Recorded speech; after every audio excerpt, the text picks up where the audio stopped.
við erum að tala dauðan í Sölku Völku lestrarbókinni.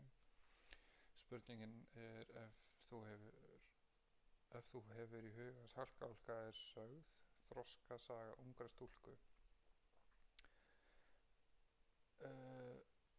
Hún alltaf tekst við þarna með Steinþór og mömmunar náttúrulega endar ein og hún þarf svolítið að annast hana, þannig að það hefur verið svolítið stökk fyrir hana.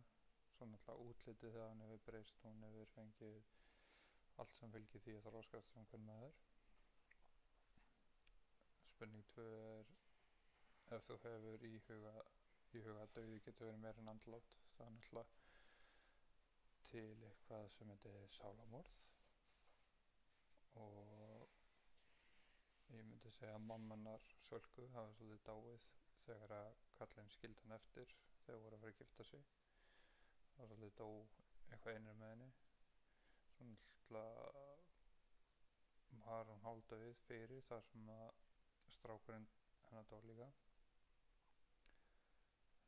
Mér fannst þessi kafli bara mjög fínn. Mér svolítið twist að drepa strákinn, en þetta á þessum tíma sem að börn urðu oft veik og dóu, þannig að kannski kom ekkert mikið ávart. Framhald í sögunu, náttúrulega vitum hvernig það er, þar sem að við vorum að lesa það í þessari viku, en þetta var allt öðru sem ég spáði. Þau eru Salka og Arnar eru vist ekki systkini, en mér gekk bara ekki vel að lesa, þannig að ég fór að hlusta á það, en það hefur reynst mér ágætlega, myndi ég segja.